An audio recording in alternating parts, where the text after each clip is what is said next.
कहानी की शुरुआत में हम ड्रासा नाम की एक शार्प शूटर को देखते हैं जो पिछले कई घंटों से एक टनल में छुपी हुई है। दरअसल वह यहाँ अपने शिकार का इंतजार कर रही होती है। ड्रासा को पास के एयरपोर्ट पर एक गवर्नमेंट अफसर को मारने का टास्क दिया गया था। कुछ ही देर बाद रनवे पर एक प्लेन लैंड करता है। ड्रासा को जैसे ही अपना शिकार नजर आया उसने उसे कई किलोमीटर दूर से एक ही शॉट में खत्म कर दिया। ड्रासा अपना ये काम इतनी बारीकी से अंजाम देती है कि वहाँ पर मौजूद गार्ड्स को पता ही नहीं चलता कि गोली किसने और कहाँ से चलाई। मिशन कंप्लीट करने के बाद ड्रासा अपनी माँ की कब्र पर जाती है जहाँ उसका फादर पहले से ही मौजूद होता है। यहाँ हमें ड्रासा के बारे में एक और बात मालूम होती है कि जब भी वह किसी को अपनी राइफल से मारती है तो उस बुलेट के कवर को अपने पास रख लेती है और फिर वह इन बुलेट कवर्स को अपने पिता को सौंप देती है। दरअसल ड्रासा एक कॉन्ट्रैक्ट किलर थी, यानी वह पैसों के लिए लोगों को मारा करती थी और अब तक कई लोगों को मार चुकी थी। इसे लोगों को मारना तो बिल्कुल अच्छा नहीं लगता था, लेकिन अब यह काम उसका पेशा बन चुका था। इसलिए ड्रासा उन बुलेट्स के कवर्स को अपने फादर को पकड़ा देती, जिससे उसका दुख थोड़ा कम हो जाता। ड्रासा अपने पिता को बताती है कि मुझे एक और नया प्रोजेक्ट मिला है जो पूरे 1 साल तक चलेगा। शायद इस दौरान मैं आपसे मिल नहीं पाऊंगी। जिस पर ड्रासा के फादर जवाब देते हैं, तुम हर साल आती हो और मुझे कुछ गोलियों के कवर पकड़ा देती हो, मगर अगले साल ऐसा नहीं होगा। मेरा कैंसर का लास्ट स्टेज चल रहा है, मेरे पास अब ज्यादा वक्त नहीं बचा और अगर आने वाले दिनों में मेरी मौत नहीं हुई तो मैं खुद 14 फरवरी वैलेंटाइंस डे पर अपनी जिंदगी खत्म कर लूंगा, क्योंकि अब मेरे पास जीने की कोई वजह नहीं है। तुम्हारी माँ भी मर चुकी है और तुम भी अपने काम के चलते साल में 1-2 बार मुझसे मिलने आती हो, इसलिए हो सकता है ये हमारी आखिरी मुलाकात हो। ये सुनकर ड्रासा की आंखें भर आती हैं। अब यहाँ सीन शिफ्ट होता है और हम देखते हैं इस कहानी के दूसरे लीड कैरेक्टर लेवाई को। लेवाई की जिंदगी बिल्कुल भी ठीक नहीं चल रही थी। उसे अक्सर भयानक सपने आते थे और नींद उसकी आंखों से कोसों दूर चली जाती थी। एक रात जब उसकी आंख बुरे सपने से खुलती है तो लेवाई अपने घर से बाहर निकलकर समुद्र के किनारे पर आता है। यहाँ उसे थोड़ा बेहतर महसूस होता है और वह अपनी डायरी में कुछ लिखने लगता है। तभी लेवाई को अचानक उसके फोन पर एक मैसेज आता है। उस मैसेज में उसे एक एड्रेस दिया गया होता है जहाँ उसे जल्द से जल्द पहुंचने का कहा गया होता है। लेवाई बिना वक्त गंवाए एक मिलिट्री बेस पर पहुंचता है और वहां उसकी मुलाकात होती है एक लेडी ऑफिसर से जिसका नाम बार्तो है। बातचीत के दौरान हमें पता चलता है कि लेवाई कोई आम इंसान नहीं बल्कि एक आर्मी ऑफिसर था, लेकिन अब वह रिटायर हो चुका है और सिर्फ इतना ही नहीं, वह एक डेडली स्नाइपर भी रह चुका है। वह अब तक 200 से भी ज्यादा लोगों को स्नाइपिंग से मार चुका है। बार्तो लेवाई से कहती है, मैं तुम्हें एक मिशन पर भेजना चाहती हूँ क्योंकि तुम एक बहुत ही अच्छे स्नाइपर हो और ये सिर्फ तुम ही कर सकते हो। लेकिन मिशन पर भेजने से पहले बार्तो लेवाई से एक बहुत ही जरूरी सवाल पूछती है, अगर तुम इस मिशन पर गए तो क्या तुम्हें याद करने वाला पीछे कोई है? ये बात सुनकर लेवाई को कुछ अजीब लगने लगता है, लेकिन फिर वह जवाब देता है, नहीं, मेरा इस दुनिया में अब कोई भी अपना नहीं है। ये सुनकर वो लेडी लेवाई से कहती है, तुम तैयारी कर लो, कुछ घंटे बाद तुम्हें उस मिशन पर भेजा जाएगा और वहाँ तुम्हें 1 साल के लिए रहना है। इसके बाद लेवाई को बेहोश कर दिया जाता है और जब उसकी आंख खुलती है तो वह अपने आप को एक एरोप्लेन में पाता है। लेवाई कुछ समझ नहीं पाता कि आखिर उसे कहाँ ले जाया जा रहा है और उसे किस तरह का मिशन सौंपा गया है। इसलिए लेवाई वहाँ पर मौजूद एक सोल्जर से पूछता है, मुझे कहाँ ले जाया जा रहा है? लेकिन वह सोल्जर लेवाई की इस बात का कोई जवाब नहीं देता, बस इतना कहता है, अपना आईडी और वॉच हमें दे दो, ये सब तुम्हें तब वापस मिलेगा जब तुम्हारा मिशन पूरा हो जाएगा। थोड़ी देर बाद वो सोल्जर उसे बताता है, अब तुम्हारा प्लेन से उतरने का वक्त आ चुका है। कुछ ही मिनटों में हम नो फ्लाइंग जोन एरिया में एंटर करने वाले हैं। यहाँ से आगे जाने की हमें परमिशन नहीं है। बस वह सिर्फ इतना बताता है कि नीचे उतरने के बाद तुम्हें अकेले 32 किलोमीटर नॉर्थ की तरफ पैदल जाना होगा, तब तुम अपनी मिशन वाली जगह पर पहुंच जाओगे। लेकिन लेवाई के दिमाग में अब भी एक ही बात चल रही थी। वो फिर से उस सोल्जर से पूछता है, आखिर हम जा कहाँ रहे हैं? इस पर सोल्जर जवाब देता है, मुझे इस सवाल का जवाब देने का परमिशन नहीं है। मेरी वर्दी में एक माइक्रोफोन लगा हुआ है। अगर मैंने तुम्हें इस जगह के बारे में बताया तो मुझे नौकरी से निकाला जा सकता है या फिर मारा भी जा सकता है। यह बात सुनकर लेवाई के गले में सांसें अटक जाती हैं। इसके बाद उसे एक पैराशूट दिया जाता है और प्लेन का दरवाजा खुलते ही लेवाई कूद जाता है और सेफली लैंडिंग करता है। लेकिन असली गेम तो अब शुरू होता है। 32 किलोमीटर की दूरी उसे पैदल तय करनी थी। लेवाई को पैदल चलते चलते 2 दिन बीत जाते हैं और 2 दिनों का लंबा सफर तय करने के बाद फाइनली वो उस जगह पर पहुंच जाता है। वो देखता है कि ये एक बहुत ही सुनसान इलाका है जहां इंसान तो दूर बल्कि उससे परिंदे भी नहीं दिखाई देते। तभी उसकी मुलाकात जेडी नाम के एक आदमी से होती है। जेडी 1 साल तक यहाँ मिशन पर था, अब उसकी ड्यूटी खत्म हो चुकी है, इसलिए अब लेवाई उसकी जगह संभालेगा। जेडी लेवाई को एक वॉच टावर की तरफ ले जाता है। टावर के टॉप पर पहुंचने के बाद लेवाई को अब भी समझ नहीं आ रहा था कि उसे यहाँ क्या काम करना है। यही सवाल जब वो जेडी से पूछता है तो जेडी जवाब देता है, यहाँ एक बहुत ही गहरी खाई है जिसे गॉर्ज नाम दिया गया है। ये एक बहुत ही मिस्टीरियस और गहरी खाई है जिसके बॉटम तक आज तक कोई भी नहीं पहुंच पाया। तुम्हारा काम बहुत ही सिंपल है, तुम्हें इस खाई की पहरेदारी करनी है। इसके बाद वो लेवाई को यहाँ के स्ट्रिक्ट रूल्स बताता है। वह कहता है, तुम यहाँ से बाहर महीने में एक ही बार हेडक्वार्टर फोन कर सकते हो, चाहे कुछ भी हो जाए। तुम बाहर की दुनिया से जुड़ने की उम्मीद मत रखना। ये टावर, जिसे हम वेस्ट टावर कहते हैं, इसके ठीक सामने ईस्ट टावर है, वह रशिया का है। वहाँ भी एक गार्ड अपनी ड्यूटी निभा रहा है, लेकिन तुम दोनों के बीच कोई भी कॉन्टैक्ट अलाउ नहीं है। तुम्हें सिर्फ अपनी ड्यूटी पर ध्यान देना है और हाँ, आने वाले खतरे के लिए हर वक्त तैयार रहना, क्योंकि यहाँ तुम पर किसी भी वक्त हमला किया जा सकता है। यहाँ ऑटोमेटिक गन्स और नीचे ढेर सारे लैंड माइन्स लगाए हुए हैं। अगर ऑटोमेटिक गन्स में गोलियां खत्म हो जाए तो उसे हमेशा रिलोड रखना, क्योंकि हमले के दौरान ऑटोमेटिक गन्स तुम्हारी बहुत काम आएगी। और आखिरी बात, अगर तुम्हें कभी भी यहाँ तेज सायरन की आवाज सुनाई देने लगे तो तुम बिना सोचे समझे यहाँ से भाग जाना। जेडी कहता है, मुझे भी नहीं पता कि ऐसा क्यों बोला गया है, लेकिन मुझे जो पिछले ड्यूटी वर्कर ने बताया था वही मैं तुम्हें बता रहा हूँ। लेवाई उसकी सारी बातें अच्छी तरह से सुन लेता है, पर उसका सवाल एक ही था। वह पूछता है, आखिर यहाँ ऐसा क्या है जिसके लिए इतनी स्ट्रिक्ट सिक्योरिटी लगाई गई है? तभी जेडी एक ग्रेनेड निकालता है और इस ग्रेनेड को उस गहरी खाई में फेंक देता है। ग्रेनेड जैसे ही खाई की गहराइयों में धमाका करता है, वहाँ से एक अजीब भयानक आवाज गूंजने लगती है। वो आवाज किसी इंसान की बिल्कुल भी नहीं थी, वो किसी ऐसी चीज की थी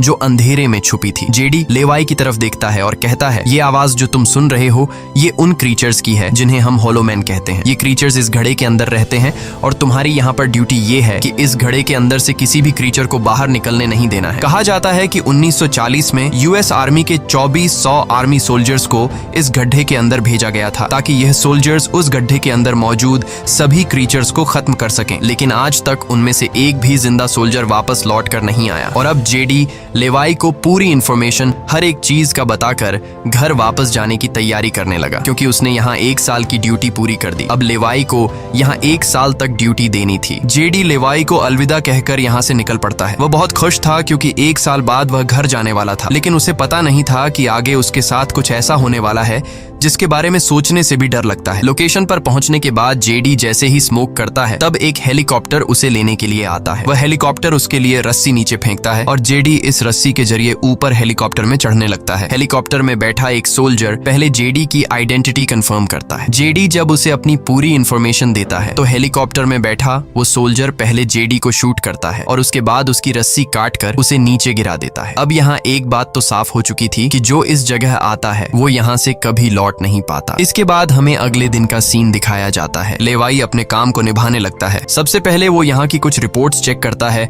और जिन ऑटोमेटिक गन्स में गोलियां खत्म होती हैं उन्हें रीलोड करता है। इसी तरह से दिन गुजरते हैं और फिर 1 महीना। अब लेवाई को ये जगह बोरिंग फील होने लगी। वो सोचता है कि क्या 1 साल तक यहाँ बस अकेले ही रहना है, न किसी से बातचीत और न ही कोई एंटरटेनमेंट। इसीलिए टाइम पास करने के लिए वो अलमारी में रखी किताबें पढ़ने का सोचता है। जब वो अलमारी से किताबें निकालता है तो अचानक उसकी नजर अलमारी के पीछे की दीवार पर पड़ती है। उस दीवार पर कुछ नोट्स लिखे होते हैं। ये उन सभी लोगों के नोट्स थे जो इससे पहले इस टावर में अपनी ड्यूटी कर चुके थे। हर नोट में डर, अकेलापन और होलोमैन के खतरों का जिक्र था। एक दिन लेवाई को वेस्ट टावर से मशीन चलने की आवाज आती है। लेवाई जल्दी से अपने टेलीस्कोप से दूर से ईस्ट टावर को देखने की कोशिश करता है और तभी उसे एक लड़की दिखाई देती है और ये लड़की कोई और नहीं बल्कि ड्रासा होती है, जो कि उसकी अच्छी स्नाइपिंग की वजह से उसे इस टावर पर ड्यूटी दे दी गई थी। ड्रासा की खूबसूरती देखते ही लेवाई की नजरें उस पर जम जाती हैं, लेकिन लेवाई उससे बात नहीं कर पाता क्योंकि ऐसा करना रूल्स की खिलाफ वर्जी थी और ड्रासा को भी वेस्ट टावर में बैठे लेवाई के बारे में पता चल चुका था। अब इसी तरह से दिन गुजरते हैं और ये दोनों सोचते हैं कि क्या हमें एक दूसरे से बात करनी चाहिए या नहीं। कुछ दिन बाद ड्रासा का जन्मदिन आता है। अकेलेपन में घिरी हुई ड्रासा को लगता है कि उसे किसी से बात करनी चाहिए। वो लेवाई से बात करने की कोशिश करती है। ड्रासा एक व्हाइट बोर्ड के जरिए लेवाई से पूछती है, तुम्हारा नाम क्या है? इस पर लेवाई को रूल्स याद आते हुए कहता है कि नाम बताना अलाउड नहीं है, लेकिन ड्रासा मुस्कुराते हुए अपना नाम बताती है, मेरा नाम ड्रासा है। लेवाई भी ज्यादा न सोचते हुए अपना नाम बता देता है। ड्रासा बताती है कि आज मेरा बर्थडे है और ड्रासा अपने बर्थडे को सेलिब्रेट करते हुए डांस करने लगती है। ड्रासा लेवाई से पूछती है, क्या तुम्हें डांस करना आता है? लेवाई बताता है, नहीं, मुझे डांस करना बिल्कुल भी नहीं आता। जिस पर ड्रासा पूछती है, तो फिर तुम्हें क्या करना आता है? लेवाई जवाब देते हुए बोर्ड पर लिखता है, मैं शूटिंग थोड़ी बहुत अच्छी कर लेता हूँ। यहाँ ट्रासा उसकी शूटिंग स्किल्स चेक करने के लिए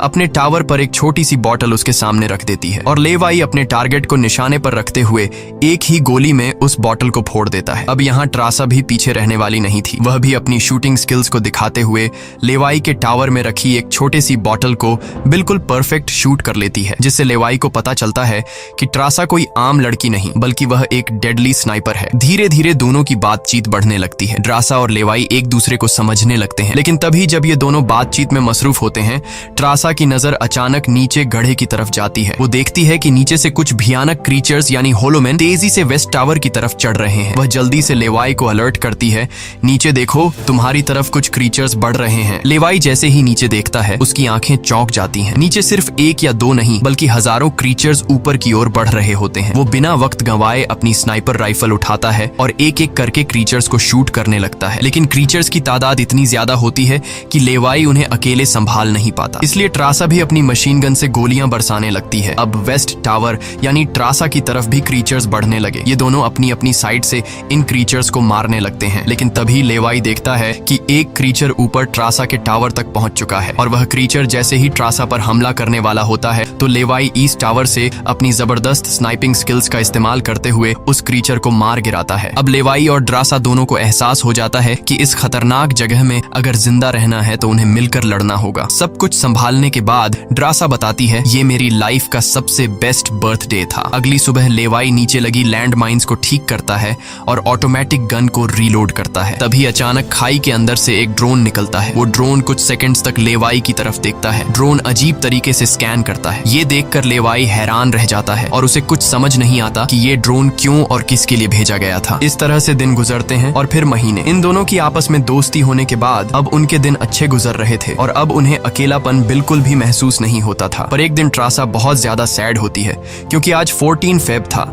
और उसे याद आता है कि उसके फादर ने कहा था कि अगर कैंसर की वजह से आने वाले कुछ दिनों में नहीं मरा तो वो 14 फेब के दिन खुद को मार देगा। और यहाँ ट्रासा बोर्ड पर लिखकर लेवाई को बताती है, आज मैं खुद को बहुत ही अकेली महसूस कर रही हूँ। अगर आज मेरे पास कोई होता तो बहुत अच्छा होता। लेवाई को भी पहले ही दिन से ट्रासा से मिलने का मन था और आज वह खुद को रोक नहीं पाता। वो ट्रासा के पास जाने का प्लान बना लेता है। वह एक रॉकेट लॉन्चर के जरिए ईस्ट टावर तक पहुंचने का जुगाड़ कर लेता है। अगली सुबह वो रॉकेट लॉन्चर का इस्तेमाल करके एक मजबूत रस्सी को ट्रासा की तरफ फेंकता है, जिसके बाद ट्रासा टावर के बाहर आती है और वो रस्सी को मजबूती से एक पेड़ के साथ बांध देती है ताकि लेवाई रस्सी के जरिए लटक कर ईस्ट टावर तक पहुंच जाए। लेवाई बिना देर किए उस रस्सी के सहारे ईस्ट टावर की ओर बढ़ने लगता है, लेकिन बीच में वो अटक जाता है क्योंकि आगे रस्सी की ढलान खत्म हो चुकी थी। इसलिए अब लेवाई हाथों की मदद से आगे बढ़ने लगता है और करीब आधा घंटा हाथों की मदद से सफर करने के बाद वो ट्रासा के टावर तक पहुंच जाता है। ट्रासा उसे वेलकम करती है और कहती है, तुमसे बहुत ही गंदी पसीने की बू आ रही है, इसलिए पहले तुम नहा लो, फिर मैं तुमसे मिलूंगी। लेवाई को ये सुनकर हंसी आ जाती है। वह कुछ कहता नहीं, बस सिर हिलाकर मान जाता है। ट्रासा यहाँ पर शरारत करते हुए उसके कपड़े दूर जाकर छिपा लेती है और सीसीटीवी कैमरा के जरिए लेवाई को देख रही होती है, जो टावर में मौजूद शावर में नहा रहा होता है। उसके बाद लेवाई और ट्रासा एक साथ बैठकर काफी देर तक बातें करते हैं। ट्रासा उससे अपनी पूरी स्टोरी बताती है और बताती है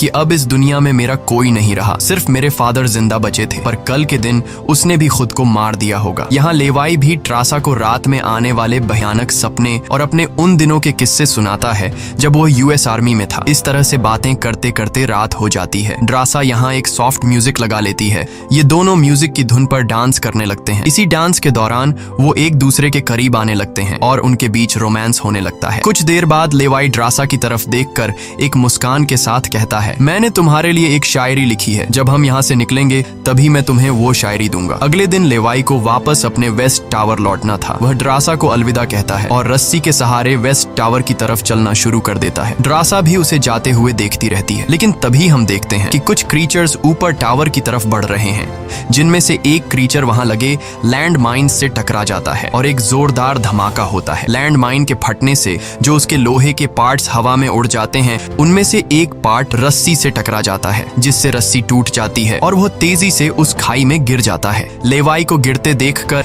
ट्रासा बिना सोचे समझे अपना पैराशूट उठाकर वह भी उस खाई में कूद जाती है। खाई की गहराई में गिरने के बाद द्रासा पानी की तेज बहाव वाली नदी में बहने लगती है। वह किसी तरह करके नदी से बाहर निकलकर किनारे तक पहुंच जाती है। दूसरी तरफ लेवाई की किस्मत अच्छी होती है कि वो एक बड़े से पेड़ पर गिरकर लटक चुका था। इतनी ऊंचाई से गिरने के बाद उसे चोटें तो काफी सारी आ जाती हैं, पर उसकी जान बच जाती है। जैसे ही उसकी आंखें खुलती हैं, वो देखता है कि एक बड़ा कीड़ा उस पर हमला करने के लिए बढ़ रहा है। वो खुद को बचाने की कोशिश करता है, पर तभी पेड़ की लकड़ी टूट जाती है और लेवाई नीचे पेड़ की जड़ों पर गिर जाता है। नीचे गिरते ही पेड़ की जड़ों ने उसे अपनी गिरफ्त में लेने लगती है और लेवाई को जकड़ लेती है। उससे पहले कि ये जड़ें लेवाई को मार देती, वहाँ ट्रासा पहुंच जाती है। वो जल्दी से चाकू निकालकर इन जड़ों को काटने लग जाती है, जिससे लेवाई आजाद हो जाता है। इसके बाद लेवाई और ट्रासा चारों ओर देखने लगते हैं। हर तरफ सन्नाटा और डर का माहौल छाया होता है। तभी अचानक पेड़ों की आड़ से कुछ क्रीचर्स निकलकर उन पर हमला कर देते हैं। यहाँ उनके बीच एक बड़ी फाइट होने लगती है। लेवाई अपनी बंदूक संभालता है और पहली गोली सीधे एक क्रीचर के सर में मारता है। एक के बाद एक दोनों ने मिलकर दोनों क्रीचर्स को खत्म कर दिया। यहाँ लेवाई की नजर क्रीचर की डेड बॉडी पर पड़ती है। वह देखता है कि क्रीचर ने वही आर्मी वर्दी पहन रखी थी जो किसी जमाने में अमेरिकन सोल्जर्स की होती थी। ये देखकर लेवाई के रोंगटे खड़े हो जाते हैं। तभी उसे जेडी की वो बातें याद आती हैं जब उन्होंने बताया था कि 1940 में 2400 सोल्जर्स के एक बड़े ग्रुप को इस खाई में भेजा गया था और वो सैनिक कभी वापस नहीं लौटे थे। उसके बाद लेवाई और ट्रासा एक अजीब भयानक सी जगह पर पहुंच जाते हैं। यहाँ का मंजर किसी बुरे सपने जैसा था। हर तरफ इंसानों के सड़े गले शरीर पड़े थे और सबसे अजीब बात यह थी कि इन शरीरों के अंदर से पेड़ पौधे उग आए थे। ऐसा लग रहा था जैसे कोई जानलेवा वायरस ने इस जगह को अपनी गिरफ्त में ले लिया हो। तभी अचानक पेड़ों के बीच से कुछ हलचल होती है। लेवाई और ट्रासा समझ जाते हैं कि क्रीचर्स एक बार फिर उनका पीछा कर रहे हैं। डर के मारे यह दोनों तेजी से भागने लगते हैं और एक टूटी फूटी चर्च में घुस जाते हैं। दरवाजा बंद करने के बाद सामने उन्हें एक अजीब सा नजारा दिखता है। हर तरफ इंसानों की लाशें पड़ी हुई थीं। उनकी हालत देखकर ऐसा लग रहा था जैसे उन्होंने खुद अपनी जान ले ली हो ताकि इस वायरस से बच सकें। अचानक एक बड़ी मकड़ी ट्रासा के ऊपर कूद पड़ती है और ढेर सारी और भी मकड़ियां निकल आती हैं। ये मकड़ियां साइज में काफी बड़ी होती हैं। जैसे ही स्पाइडर उन पर हमला करता है, लेवाई और ट्रासा मिलकर उसे खत्म कर देते हैं। दूसरी तरफ चर्च का दरवाजा वो क्रीचर तोड़कर अंदर आ जाते हैं। लेवाई और ट्रासा अपनी जान बचाने के लिए उन पर फायरिंग शुरू कर देते हैं और जैसे तैसे करके उनसे अपनी जान छुड़ाकर चर्च से बाहर निकल आते हैं। तभी लेवाई की नजर सामने पहाड़ में बनी एक पुरानी सुरंग पर पड़ती है। वह दोनों फौरन उस सुरंग के अंदर घुस जाते हैं। अंदर जाकर उन्हें पता लगता है कि असल में यह एक पुरानी लैब है। यहाँ हर जगह टूटी फूटी कांच, मशीन्स और पुराने जंग लगे हुए कंटेनर्स पड़े थे। यहाँ लेवाई को एक पुराना डीवीडी कैसेट मिलता है। लेवाई डीवीडी को प्ले करता है और स्क्रीन पर एक लड़की नजर आती है। वह लड़की कहती है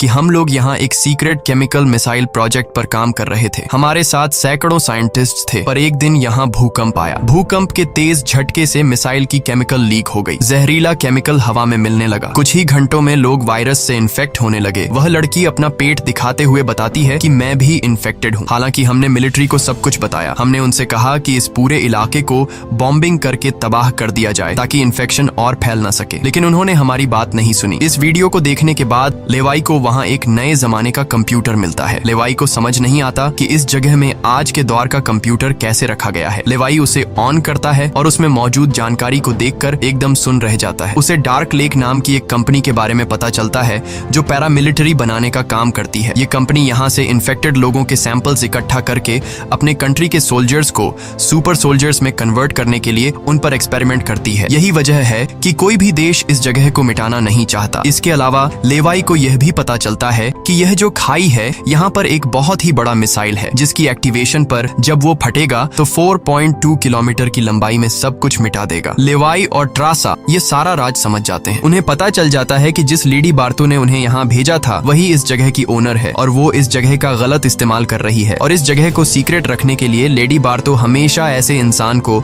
यहाँ पर ड्यूटी के लिए चुनती थी जिसका पीछे कोई पूछने वाला नहीं हो, और उस इंसान को यहाँ साल भर ड्यूटी करने के बाद मार दिया जाता, जिस तरह से जेडी को मार दिया गया था ताकि वो बाहर आकर दुनिया को इस जगह के बारे में नहीं बता सके। ये सब जानने के बाद जैसे ही ये दोनों वहाँ से निकलते हैं, तभी एक घुड़सवार क्रीचर ट्रासा को रस्सी से जकड़कर अपने साथ ले जाता है। लेवाई ट्रासा की तलाश में यहाँ वहाँ भटकता है, लेकिन उसे ट्रासा कहीं दिखाई नहीं दे रही थी। तभी लेवाई एक ऐसी जगह पर पहुंचता है जहाँ एक बड़ी मिसाइल रखी हुई थी। ये वही मिसाइल थी जिसके बारे में डार्क लेक कंपनी के कंप्यूटर से लेवाई को जानकारी मिली थी। लेवाई को सब कुछ साफ समझ आ चुका था। असल में वॉच टावर में पहले रह चुके लोग जब यह कहते थे कि अगर सायरन की आवाज सुनाई दे तो जितनी जल्दी हो सके यहाँ से भाग जाना चाहिए, वो दरअसल इस मिसाइल की ही बात कर रहे थे। दूसरी तरफ ट्रासा अब उस क्रीचर के कब्जे में थी। ट्रासा खुद को छुड़ाने की कोशिश करती है और जैसे तैसे करके वो खुद को छुड़ा लेती है। आजाद होते ही ट्रासा और क्रीचर के बीच फाइट छिड़ जाती है। लेवाई भी ट्रासा को ढूंढते ढूंढते वहां पहुंच जाता है और वह भी फौरन क्रीचर पर हमला कर देता है और ये दोनों मिलकर उसे आग लगाकर जला देते हैं। और अब बारी आती है इन लोगों की यहाँ से निकलने की, मगर आगे का रास्ता और भी ज्यादा मुश्किल था। जैसे ही लेवाई और ट्रासा आगे बढ़ते हैं, सामने एक खतरनाक इलाका आता है जहाँ से निकलना एक बहुत ही बड़ा चैलेंज था। यहाँ इंसान और पौधे आपस में पूरी तरह से जुड़े हुए थे, जैसे कि वह किसी खतरनाक एक्सपेरिमेंट का नतीजा हो। खैर, ये लोग हर कदम को संभाल कर रखते हुए आगे बढ़ते हैं कि तभी ट्रासा का पैर फिसल जाता है, जिससे ये पौधे एक्टिवेट हो जाते हैं। वो ट्रासा को जकड़ लेते हैं, लेकिन यहाँ लेवाई हिम्मत दिखाते हुए आगे बढ़ता है और अपनी पूरी ताकत से ट्रासा को छुड़ा लेता है। वह बॉम्ब का इस्तेमाल करके वहां के पूरे प्लांट सिस्टम को उड़ा देता है। लेवाई ट्रासा को लेकर वहां से बाहर निकल आता है। थोड़ा सा आगे चलने के बाद उन्हें एक गैराज नजर आता है जहां पर एक गाड़ी खड़ी होती है। ये दोनों जल्दी से उस गाड़ी में बैठ जाते हैं और उस जगह से निकलने की कोशिश करने लगते हैं। आखिरकार कुछ दूरी तय करने के बाद उन्हें एक रस्सी नजर आती है जो ऊपर वॉच टावर तक जाती थी, लेकिन अब वो क्रीचर्स भी उनका पीछा करते हुए वहां तक पहुंच चुके थे। अब यहाँ रस्सी को हाथों से पकड़कर ये लोग अगर ऊपर चढ़ते तो ये क्रीचर्स इन्हें मार देते। इसलिए लेवाई समझदारी से काम लेते हुए जीप को रस्सी से बांधकर ऊपर चढ़ने लगते हैं। ये लोग जीप को इसलिए रस्सी से बांध लेते हैं ताकि ये दोनों जीप में बैठकर उनके हाथ क्रीचर्स के साथ लड़ने के लिए फ्री हों। वो क्रीचर्स उन पर हमला करते हैं और यहाँ उनके बीच एक बड़ी फाइट होती है, लेकिन वो क्रीचर्स तादाद में काफी ज्यादा थे, इसलिए वो इन पर भारी पड़ रहे थे। यहाँ लेवाई के दिमाग में एक आइडिया आता है। वह जीप की पेट्रोल टैंक इन क्रीचर्स पर लीक कर देता है, जिससे निकलने वाले तेल को आग लगाकर उन सभी क्रीचर्स को जला देता है और आखिर में ये लोग उस जीप की रस्सी काट कर उसे नीचे छोड़ देते हैं, जिससे वो सभी क्रीचर्स मारे जाते हैं। इस तरह से ये लोग फाइनली ऊपर चढ़ने में कामयाब हो जाते हैं। अब इन दोनों को पता चल चुका था कि अगर ये दोनों यहाँ साल भर ड्यूटी कर भी लें तब भी आखिर में इन दोनों को मार दिया जाएगा। इसलिए अब ये दोनों एक बड़ा फैसला करते हैं कि अब वो इस जगह की रक्षा नहीं करेंगे बल्कि इस जगह को तबाह कर देंगे, ताकि इनकी तरह कोई दूसरा सोल्जर यहाँ पर न फंस सके और इस जगह का गलत इस्तेमाल बंद हो जाए। ये सब करने के बाद ये दोनों यहाँ से दूर जाकर एक नई जिंदगी की शुरुआत करेंगे। यहाँ ट्रासा कहती है, मेरे पास फ्रांस में छुपने के लिए एक जगह है, हम वहाँ जाकर शादी करेंगे और आगे की जिंदगी वहीं पर बिताएंगे। लेवाई ट्रासा की बात मान जाता है और अब वह कहता है, मुझे वापस अपने टावर पर जाना होगा। मैं वहाँ जाकर टावर में एक बॉम्ब फिट करूंगा और साथ ही इस मिसाइल को भी एक्टिवेट कर दूंगा, जिससे यह पूरी जगह तबाह हो जाएगी। जिसके बाद लेवाई रस्सी की मदद से अपने टावर तक पहुंच जाता है। इस बीच लेडी बार्तो लेवाई से कांटेक्ट करती है और सवाल करती है, क्या तुम इस गड्ढे के अंदर गए थे, क्योंकि किसी ने हमारे कंप्यूटर को ऑन किया है। लेवाई यहाँ पर झूठ बोलकर बताता है, नहीं, मैं वहाँ नहीं गया था। लेकिन बार्तो जानती है कि लेवाई झूठ बोल रहा है। उन्होंने सिक्योरिटी कैमरास में सब कुछ देख लिया था कि लेवाई और ट्रासा दोनों गड्ढे के अंदर गए थे। फिर भी वो अपनी बात को आगे बढ़ाते हुए कहती है, अगर तुम नहीं गए तो फिर जाहिर सी बात है कि यह सारा काम उस वेस्ट टावर वाले गार्ड का है। तुम एक काम करो कि उस वेस्ट टावर वाले इंसान यानी ट्रासा को मार दो, क्योंकि उसने रूल तोड़ा है। यहाँ लेवाई हाँ तो बोल देता है, लेकिन बार्तो को पता चल चुका था कि यह उसे नहीं मारेगा और वह समझ चुकी थी कि ये दोनों अब यहाँ से भागने वाले हैं और बाहर जाकर दुनिया को इस जगह के बारे में बता देंगे। इसीलिए वह खुद हेलीकॉप्टर में यहाँ पहुँचती है। लेकिन बार्तो के पहुँचने से पहले ये दोनों अपनी पूरी तैयारी कर चुके थे। लेवाई टावर से काफी दूर जाकर अपनी लाइफ का सबसे लंबा शॉट लेता है और सीधा उस टावर पर गोली मारता है जो सीधा नीचे मिसाइल से कनेक्ट था, जिससे एक तेज सायरन बजने लगता है। अब उनके पास टाइम कम था। ये दोनों तेजी से भागने लगते हैं क्योंकि जब मिसाइल फटेगी तो वह 4.2 किलोमीटर के एरिया को तबाह कर देगी। लेवाई और ट्रासा दोनों पूरी ताकत से जंगल की ओर भागने लगते हैं। ट्रासा अपनी जान बचाते हुए उस जगह से काफी दूर निकल जाती है, लेकिन लेवाई के पैर में चोट आई थी जिससे वह तेज नहीं भाग सकता था। दूसरी तरफ बार्तो को भी यह समझ आ चुका था कि जल्द ही मिसाइल ब्लास्ट होने वाला है। ठीक इसी वक्त मिसाइल एक्टिवेट हो जाती है और एक बहुत ही बड़ा धमाका होता है जिससे पूरी खाई तबाह होने लगती है। ये ब्लास्ट इतना भयानक था कि उसके लपटने और झटके दूर तक फैल गए, जिसमें बार्तो का हेलीकॉप्टर भी उस धमाके की चपेट में आ जाता है और वह वहीं मारी जाती है। ट्रासा ने तो 4.2 किलोमीटर का फासला तय कर लिया था, लेकिन लेवाई उस धमाके की लपेट में आ जाता है और धमाका धमाके से आने वाली तेज हवा उसे पानी में गिरा देती है। दूसरी तरफ खाई में सभी क्रीचर्स मारे जाते हैं। अब सिर्फ ट्रासा उस धमाके में जिंदा बच गई थी और वह एक ऊंची जगह पर खड़ी होकर लेवाई का इंतजार करने लगी। इंतजार करते करते रात हो जाती है, लेकिन लेवाई का कोई अता पता नहीं चलता। वो समझ जाती है कि अब लेवाई जिंदा नहीं रहा, जिसके बाद कहानी यहाँ से कुछ महीने आगे शिफ्ट होती है। ट्रासा लेवाई की लिखी हुई कविता को पढ़ती है। हर एक शब्द में उसे लेवाई की यादें महसूस होती हैं। आंखों में आंसू लिए वो अपने दिल को संभालने की कोशिश करती है। अब ट्रासा एक नई जिंदगी की शुरुआत करते हुए फ्रांस के एक होटल में वेट्रेस की जॉब करने लगती है। लेकिन फिर अचानक एक दिन ट्रासा के सामने लेवाई आकर खड़ा हो जाता है। वह जिंदा था। लेवाई को देखकर ट्रासा की आंखें खुली की खुली रह जाती हैं। वह खुशी के मारे दौड़कर लेवाई को गले लगाती है और इसी के साथ यह कहानी खत्म हो जाती है। अगर वीडियो आपको अच्छी लगी हो तो हमारे चैनल को सब्सक्राइब और वीडियो को लाइक जरूर कीजिएगा।